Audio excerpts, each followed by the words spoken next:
Hubo elecciones en julio, las ganamos, luego nos lo quitan en la mesa, en un tribunal, con argumentos verdaderamente ridículos.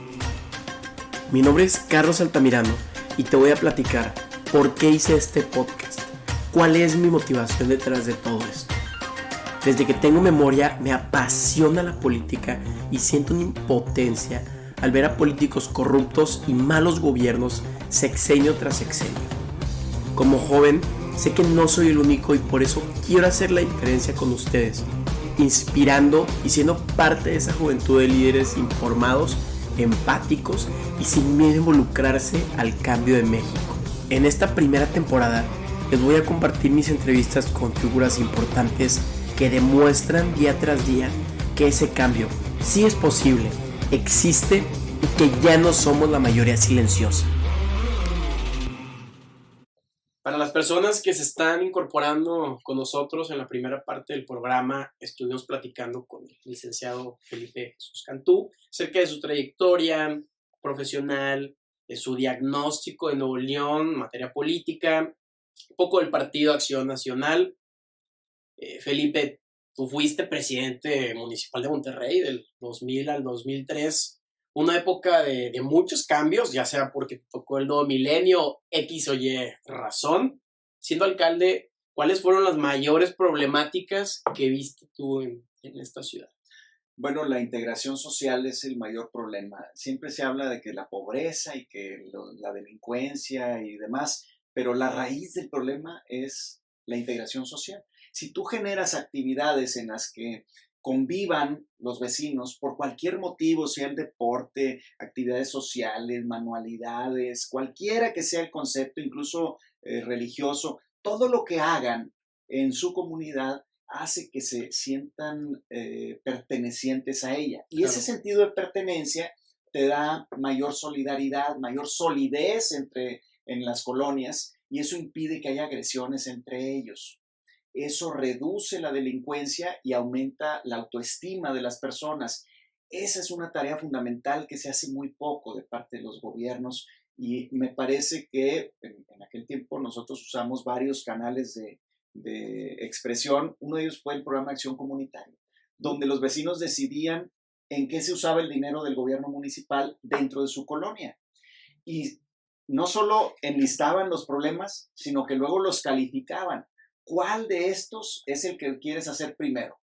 Y cuando ellos hacían eso, 30 días después, cuando mucho, a veces menos, ya habíamos entregado las obras que ellos decidieron. Entonces, le daba a ellos el poder de decidir lo que se hacía con el dinero público que ellos mismos aportaron a través de sus impuestos. Eso nos ayudó también a que la gente fuera más consciente de en qué se usaba el dinero, y aumentó la recaudación. Obviamente, pues tú te sientes obligado cuando ves que tu colonia está bien atendida, que las avenidas tienen árboles y flores y jardines. Eso mejora el entorno, también te ayuda. Y hay cosas que algunos dicen, no, hombre, pues, ¿qué caso tiene que pongan pasto ahí? Bueno, está científicamente demostrado que cuando el color verde de la naturaleza está en el entorno, la gente se tranquiliza más. Entonces, también no es nada más un tema de contaminación, es un tema de estabilidad social, el que tengamos más jardines en cualquier lugar por el que circulas, que estés viendo árboles y pasto y flores, te trae una mayor sensación de bienestar, y por tanto, si la gente puede estar más tranquila, también tenemos menos violencia. Claro, se urbanizaba pues, la comunidad, pero la pregunta es, ¿cómo tú elegías o cómo pues tu administración elegía quién era el representante que elegiría, el representante de X colonia? Bueno, lo padre de esto es que nosotros no decidimos ninguno. Los juntamos y los obligamos, valga la expresión, los empujamos. Claro, los incentivaron. Los incentivamos a que se hiciera una elección entre ellos, y ellos decidían quiénes participaban. Los nombraban y nosotros los reconocíamos como tales. Pero la votación la hacíamos con todos los que asistieran para hacer el enlistado y después la calificación de cada problema para solucionar. Bueno, y 16 años después, ¿cómo comparas esas problemáticas con las que tú ves ahorita ya siendo un civil desde otro punto de vista, o si quieres desde el mismo. Mira, lamentablemente hay cosas que se pierden, el programa se desapareció y ahora solo el gobierno acude a colonias cuando decide hacer algo en esas colonias, pero no hay una participación activa. Y me parece que en ese sentido sí debería de haber una regresión en lo social. Entre más anónimo se vuelve el ser humano, más irresponsable se vuelve. Entonces, si tú no sabes quiénes son tus vecinos, nunca te va a preocupar. Pero si sabes que la vecina de a 6 casas es amiga tuya y sabes que le pasó algo, vas, preguntas, te preocupas, te ocupas de lo que pudiera ser. Igual ella contigo y así los vecinos. Creo que por eso insisto, la integración social es el punto de partida para que haya mejor bienestar en cada comunidad y para que tengamos mejores condiciones de espíritu de colaboración de parte de cada uno de los regiomontanos. Claro, y vi que también tocaste el tema que de urbanización, que de áreas verdes, y pues eso me lleva un poco hacia el tema de, pues de contaminación, porque según estudios aquí del TEC de Monterrey, la contaminación atmosférica del área metropolitana, no solo de Monterrey, le cuesta al gobierno y particulares entre 4 y 8 mil millones de dólares anuales, ya sea porque la gente no quiere ir al trabajo, no puede por cuestiones pues, de salud, de contaminación. Felipe, tú que llegaste también a ser presidente de la Comisión de Energía de la Cámara de Diputados, ¿qué nos puedes decir al respecto? ¿Por qué no podemos mejorar, un ejemplo, la calidad de la gasolina del estado a AA? Bueno, ese es un tema estrictamente de políticas públicas del gobierno federal. A Guadalajara y a Ciudad de México sí le han otorgado combustibles de mejor calidad. Ahora que han entrado compañías gasolineras extranjeras, han importado algo, pero no es una política pública del gobierno el asegurarnos que haya una proveeduría de combustible de alta calidad, lo cual ha hecho que tengamos pues, la ciudad más contaminada de México y de Latinoamérica. Sí. Pero también hace falta, yo creo que la responsabilidad es de todos porque no obstante que no tenemos un metro como el que quisiéramos tener, si de tu casa a tu trabajo tuvieras la oportunidad de irte en el metro, claro que te vas en el metro en lugar de andar pagando estacionamientos por todos lados o buscando a cada rato un lugar libre en algún lugar cercano a tu trabajo. Por supuesto que lo harías usando un sistema eficiente de transporte, pero ahí pues estamos como, que es primero el huevo o la gallina. Sí. Entonces, se han venido haciendo más avenidas, pero también la economía en general, el contexto económico, facilita la adquisición de automóviles. Entonces, hay gente que no le alcanzaba para un automóvil, pero ahora con los sistemas crediticios que hay o de arrendamiento, muchísima más gente puede tenerlos. Y eso te da como consecuencia que haya mayor combustible en el ambiente quemado. Uh-huh. Y por otro lado, en la industria también no hay una labor de fiscalización porque es la industria el principal contaminante. Nos echamos la culpa a los automovilistas y sí la tenemos parcialmente, pero la industria no es sancionada y el argumento es que no puedes sancionarla porque si la clausura se pierden empleos. Si no, a ver, espérame, nadie está hablando de cerrarlo, pero sí tienes que darles un plazo para que mejoren sus condiciones evitando más partículas suspendidas en el ambiente. Y eso es principalmente federal. No hay un nivel de conocimiento, pero sobre todo no hay un nivel de compromiso para sancionar a los que se portan mal. Si alguien está tirando aguas tóxicas a los arroyos o alguien está tirando aire contaminado con partículas al ambiente, evidentemente tiene consecuencias graves. Y las dos principales compañías que contaminan aquí son gubernamentales. Una se llama Petróleos Mexicanos, que está en Cadereyta fundamentalmente, aunque hay otras plantas, pero esa, la de Cadereyta, el viento viene del sureste y lo trae al área metropolitana, particularmente a la zona norte del área metropolitana. Y la otra es Comisión Federal de Electricidad, que usa gas natural, pero también usa combustóleo para producir energía eléctrica. Y son de los principales contaminadores del área metropolitana de Monterrey. ¿Tú crees que es falta de Estado de Derecho, falta de educación o si tú tuvieras que, no sé, tocar un tema directamente, porque digo, es huevo de la gallina, ¿cuál crees que es la raíz de esta El, situación? el gobierno tiene que ponerse las pilas. Las facultades para sancionar las tiene, y por cobardía o por algún acto de corrupción o por lo que sea, no sanciona a ninguna de estas. Imagínate que la Profepa, la Procuraduría Federal de Protección al Ambiente, Ajá. llegue y sancione a Pemex. Dice, no, pues es que somos de los mismos. Pues no, no somos de los mismos. Unos están para producir gasolinas y diésel, y los otros están para sancionar a quien contamine. No son de los mismos. Que salga el mismo presupuesto, el dinero con el que se les pagan sus sueldos, ese es otro boleto. Pero el incumplimiento, la falta de certeza jurídica, sí está dañando al país gravemente.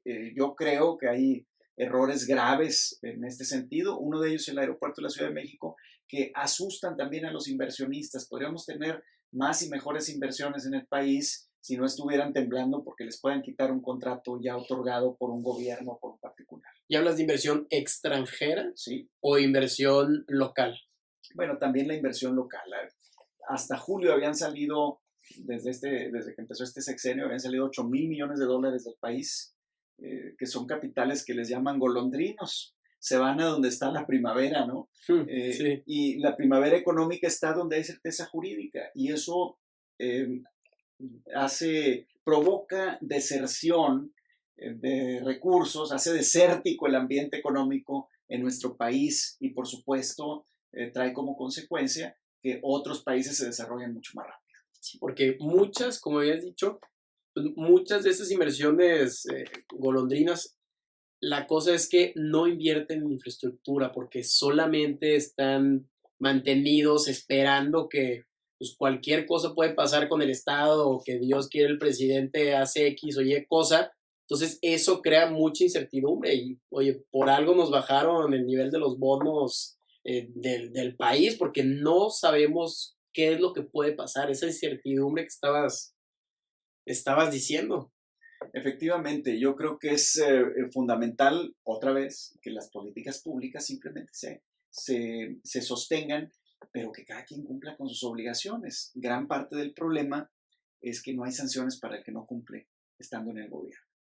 Y bueno, ahorita traemos de tema de moda el del Bronco, pero la verdad es que si alguien no ejerce su labor en la Profepa no le pasa nada, y si en desarrollo urbano municipal no cumplen, tampoco hay problema. Y si tú vas a construir en tu propio terreno una casa, un edificio, y no te autorizan, no sancionan al que no te da el permiso aunque cumplas con todos los requisitos, por ineficiencia o porque están esperando que les des algún recurso económico. Me parece que la certeza jurídica es mucho más grave el problema que tenemos en esa materia, en todos los ámbitos, en las 3 instancias de gobierno, federal, estatal y municipal, pero también en las empresas. Y al cabo nadie me va a venir a clausurar, pues yo le sigo.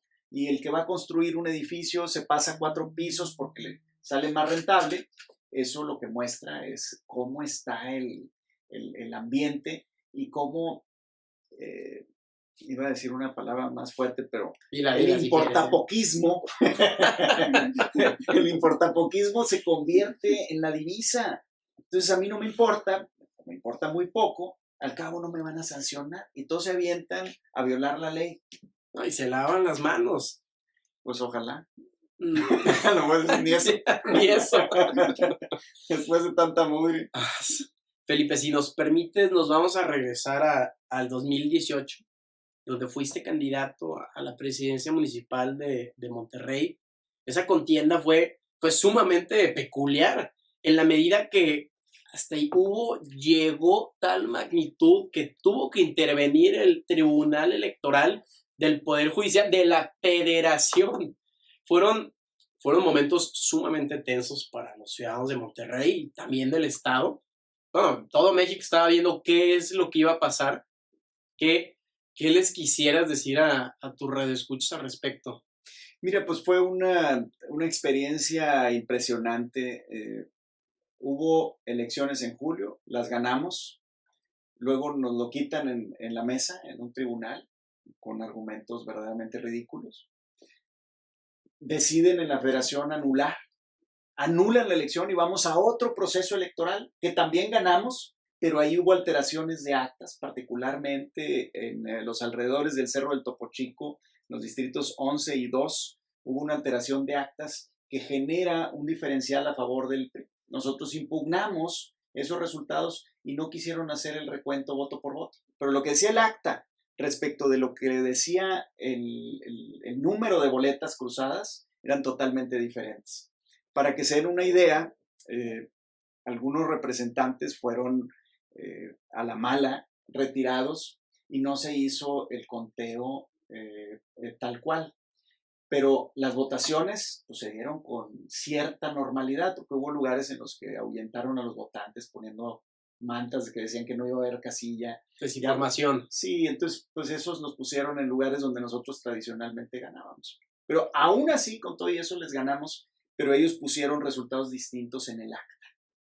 Y algunas de las razones fueron de corrupción, ¿verdad?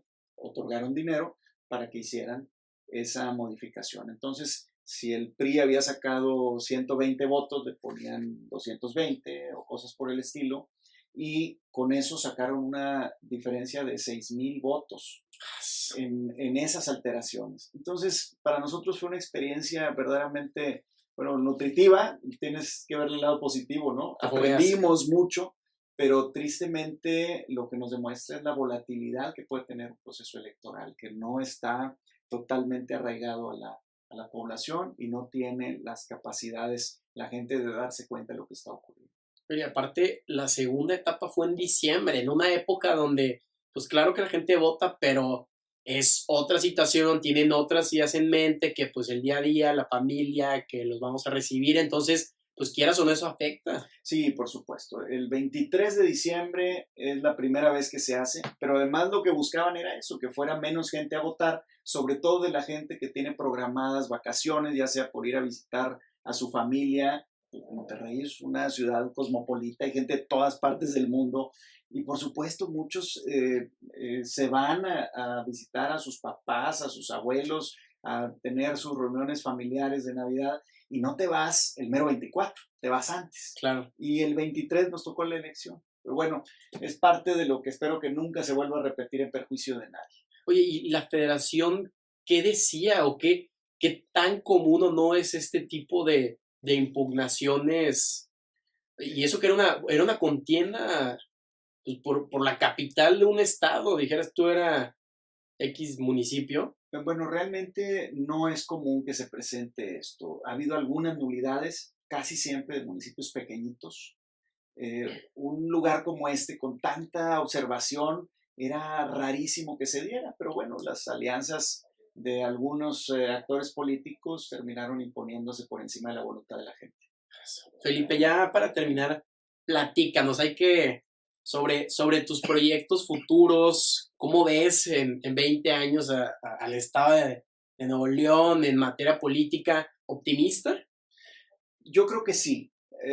Hay que ser optimistas porque la sociedad es mucho más sabia, tiene mucha mayor capacidad de maniobra, tiene mucho mejor conocimiento de la problemática, conoce más las alternativas de solución y creo que eso va a ir acotando poco a poco al gobierno para que no haga estupideces como las que se han venido dando en el pasado, Claro. Sobre todo en el pasado reciente, que es lo más conocido, y creo que eso nos dará un mayor despegue. Las asociaciones público-privadas, de una ley que nació en 2012, nos permiten ahora que haya participación privada en obras y servicios de gobierno y me parece que eso va a terminar mejorando las condiciones de vida en general en el Estado, pero también en el país. Bueno, ¿y qué piensas de pues, las nuevas caras frescas que están llegando ahorita que estamos cerca de la siguiente gobernatura? A mí me parece que va a seguir habiendo cada vez más participación de gente que antes decíamos, pues no existían, ¿no? Pues sí existían, pero no se habían metido a la política. Yo espero que se meta mucho más gente y hoy los partidos políticos generacionalmente no son representativos de la sociedad. Es decir, falta mucha participación de gente joven en los partidos y eso hace que al no ser tan representativos, no recojan las cosas que son de interés para poder solucionar de parte de los gobiernos. Claro. Al no nutrirse de la sangre joven, Sí. difícilmente van a poder entender. Bueno, y ya para terminar, ¿cómo evitas o cómo previenes el voto pasional o de rencor que le ha venido afectado al Estado de Nuevo León como a muchos otros en México? Pues con conocimiento, entre más conscientes estemos de lo que se puede y no se puede hacer por el Estado, cuando te hacen promesas que son incumplibles, pues hay que tener 2 dedos de frente y darnos cuenta de que nos están tratando de ver la cara. Si analizamos el antecedente primero de quienes sean candidatos, si alguien que es bribón desde siempre no va a cambiar cuando llegue al gobierno. Normalmente, cuando alguien llega a un cargo relevante, se exacerban las cosas, ¿no? Claro. Si es bueno, pues que se vuelva más bueno. Y si es malo, te lo garantizo, se va a volver más malo. Si ya hace trampas en cualquier actividad de su vida, se le va a subir eso, por eso dicen la ley del ladrillo, ¿no? El que se sube al ladrillo y se marea. Eso le pasa a mucha gente, por eso tiene que estar preparado. Y si los vemos de antemano cómo son, eso nos va a prevenir de charlatanes. Y la otra es lo que ofrecen. Porque alguien dice, bueno, yo estoy compitiendo, entonces ¿qué? Tengo que prometer más cosas. No, no es cierto, no tienes que prometer más cosas, solo tienes que prometer las que sean cumplibles. Sí, es que luego el ego nos afecta, ¿no? Como dijo don Diego Fernández de Ceballos, el poder es una droga. A corto plazo te puede beneficiar, pero a largo embrutece. De acuerdo. Pues Nuevo León es un fuerte estado, es un estado fuerte con industria pesada y hombres trabajadores. Lo que se necesitan son gobernantes que pongan en alto a la Sultana del Norte, sin olvidar que al ser ciudadanos tenemos un contrato que es recíproco, donde nosotros también debemos de exigirles a nuestros gobernantes informarnos e involucrarnos. Por eso mismo agradecemos al licenciado Felipe Jesús Cantú por el esfuerzo y empeño que le ha dedicado a su estado, independientemente del puesto. Felipe, muchísimas gracias por esta entrevista y tu tiempo. Sabemos que eres una persona ocupada y te deseamos siempre lo mejor. Gracias por escuchar esta segunda parte de la entrevista con el licenciado Felipe Jesús Cantú. Síguenos en redes sociales y no te pierdas la entrevista este próximo miércoles con la alcaldesa de la capital de Sonora del 2003 al 2006, exdiputada federal y diputada local por Movimiento Ciudadano, la licenciada María Dolores del Río.